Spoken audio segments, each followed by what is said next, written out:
की ये यात्रा क्यों निकली हुई है। आवश्यकता वस्तु की जननी होती है। ये वो देश है कि जब जब अन्याय और अत्याचार बढ़ा है, देश के लोग सड़क पर आए हैं।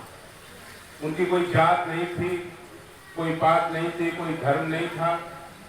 जब देश के ऊपर अंग्रेजों ने कहर ढालना शुरू किया, अन्याय और अत्याचार करना शुरू किया, तभी देश की जनता, चाहे वो शिक्षक रहा हो, चाहे विद्यार्थी रहा हो, चाहे हमारे पत्रकार मित्र रहे हों, चाहे किसान रहा हो, चाहे नौजवान रहा हो, उसने उस अन्याय के खिलाफ अपनी आवाज बुलंद किया।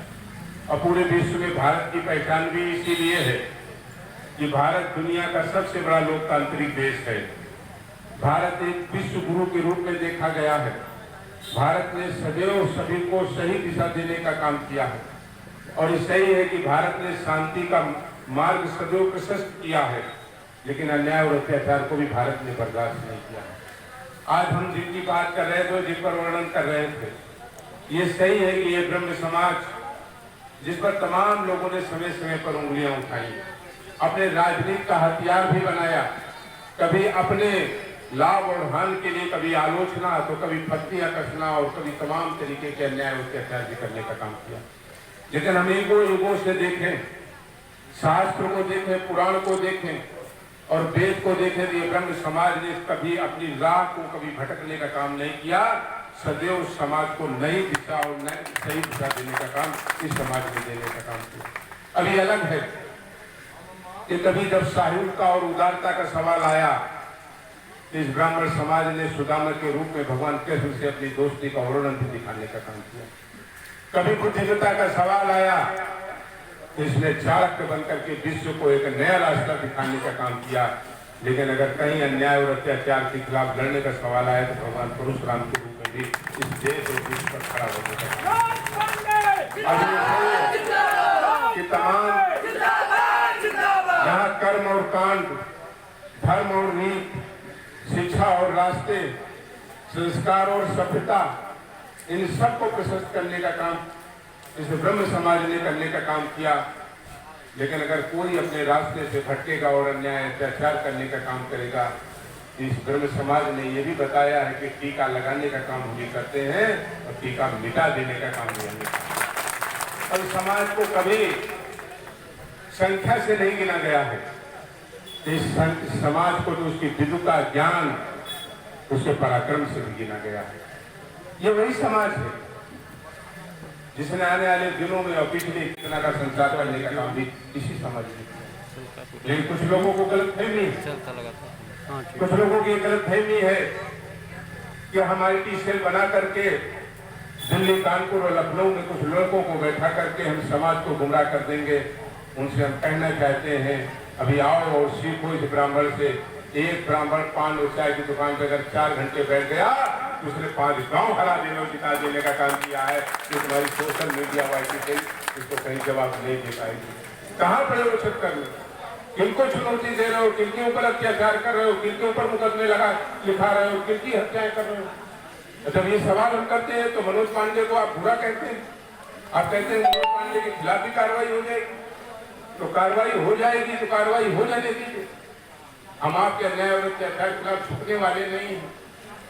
हम अगर हम निकल पड़े हैं तो इसलिए नहीं निकल पड़े हैं किसी राजनीतिक दल को ही ताकत देने, बल्कि इसलिए भी निकल पड़े कि अन्याय और अत्याचार ने अपने समाज के साथ सीना चौड़ा करके हमें खड़ा भी होना। और हमारा इतिहास रहा। और जहाँ तक भदोही जनपद का सवाल है, हमारे साथी ने कहा मेहमान नहीं है, ये जिला हमारा रहा है। और हमें खुशी है कि हमारे नाना ने कई बार इसी भदोही जनपद से कई बार लगातार विधायक के रूप में प्रतिनिधित्व किया है। राजीव राम पांडे जी ने हम उनके परिवार से, इस परिवार से हमारे ब्लड का भी रिश्ता रहा, इस क्षेत्र संघर्षों का भी रिश्ता रहा और राजनीतिक रिश्ता भी हमारा रहा। लेकिन ये सवाल आज उठ रहे हैं कि क्या कारण है कि एक साथ प्रयागराज में 5 लोगों की एक समाज में हत्या हो जाती है। ये संदर्भ है कि साजिश है। एटा में भी एक परिवार के, एक समाज के लोगों की 5 लोगों की एक साथ हत्या हो जाती है। ये भी संयोग है कि साजिश है। ये घटना झांसी में घटती है और 5 लोग एक साथ एक समाज के लोग मार दिए जाते हैं। और अय्या की घटना आज कम से कम समाज कहीं न कहीं बहुत दुखी और व्यथित है। आदरणीय मिश्रा जी की हत्या हुई, वो 3 दिन से लगातार चिल्ला रहे थे। वो कह रहे थे कि अगर मेरी हत्या हो जाती है ये माना जाए कि पुलिस अधीक्षक ने उस जनपद की हमारी हत्या कराने का काम किया। अभी 3 दिन पहले सीतापुर में एक कमलेश मिश्रा नाम के वृद्ध व्यक्ति, जो पूरे जीवन एक गुरु रह करके उन्होंने लोगों को शिक्षा देने का काम किया, एक डिग्री कॉलेज के वरिष्ठ प्रवक्ता रहे, चाकुओं से गोद करके और गोलियां मार करके उस 68 वर्ष के बुजुर्ग आदरणीय कमलेश मिश्रा जी की हत्या कर दी गई। तो सवाल उठा कि लोकतंत्र में अगर हम उनकी संवेदना प्रकट करने हम सीतापुर जाएंगे तो मनोज पांडे को बॉर्डर पर रोका जाएगा। मैं निंदा करता हूं, ये लोकतंत्र और लोकतंत्र के मूल्यों का हनन किया जा रहा और लोकतंत्र का मान मर्दन किया जा रहा। आप घोषित इमरजेंसी लगाना चाहते हैं, हम अपने परिवार के व्यक्ति के दुख में दुखी भी नहीं हो सकते, उनके आंखों के आंसू को भी नहीं पहुंच सकते। और जब मनोज पांडे जाते हैं तो वहां के अटैया बॉर्डर पर 100 सिपाही, कई दरोगा और सीओ एडिशनल एसपी लगा करके हमें कहा जाता है कि आपको गिरफ्तार किया जाता है। तो मैंने कहा कि हम गिरफ्तारी देने को तैयार हैं, लेकिन झूठी गिरफ्तारी नहीं है तो मनोज पांडे को जेल भेजो, और तो मनोज पांडे सीतापुर जाएंगे। उन्होंने कहा गाड़ी नहीं जाएगी, तो मैंने कहा मनोज पांडे पैदल जाएंगे।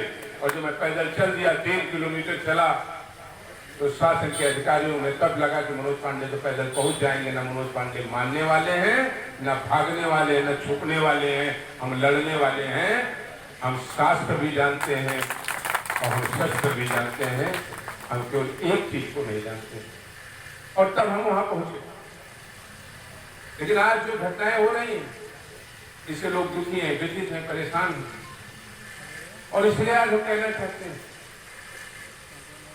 ये समाज चाहता है विकास, ये समाज चाहता है सबका सम्मान, ये समाज चाहता है सबकी भागीदारी। कोई कितना आरोप लगा ले, लेकिन सब लोग जानते हैं कि ये अकेला समाज है जो सबको साथ लेकर के चलता है, चाहे गरीब हो, पिछड़ा हो, दलित हो, मध्यम श्रेणी का हो, सबके कर्म कांड से लेकर के सबके शादी विवाह में सामान्य आशीर्वाद देने का काम करता है।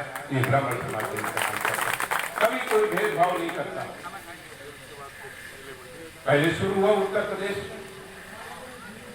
की पिछली जात के लोगों की लगातार हत्याएं, फिर शुरू हुआ दलित समाज के लोगों की हत्याएं, फिर अल्पसंख्यक समाज की हत्याएं, और आज उत्तर प्रदेश में जिस तरीके से ब्राह्मण समाज की एक के बाद एक लगातार हत्याएं हो रही हैं, इससे ये समाज चिंतित है और चिंतित रहना भी चाहिए। आज क्या कारण? वो ब्राह्मण समाज जिसके ऊपर कभी आरोप नहीं लगते थे, आपको उत्तर प्रदेश में वही अपराधी दिखाई दे रहा, वही भ्रष्टाचारी सब दिखाई दे रहा। आज सारे कानून सीआरपीसी और आईपीसी केवल उसी समाज के ऊपर लगाई जाएगी तो समाज में भी उंगलियां तो उठेंगी। और इसलिए मैं अपने समाज के लोगों से कहना चाहता हूँ, तो उत्तर प्रदेश में 12 से और 17 में उत्तर प्रदेश में एक ऐसा मुख्यमंत्री आया, एक ऐसा साफ सुथरा चरित्र और साफ सुथरा चेहरा लेकर, आदरणीय अखिलेश यादव। तो आज सवाल लोग करते हैं कि समाजवादी पार्टी को क्यों वोट देते हैं, तो मनोज पांडे भी सवाल करते हैं कि 12 जनवरी 1993 में उत्तर प्रदेश की राजनीति में पहली पार्टी थी और अंतिम पार्टी समाजवादी पार्टी थी जिसने भगवान परशुराम जी की जयंती पर अवकाश घोषित करने का काम किया। पहली पार्टी थी समाजवादी पार्टी।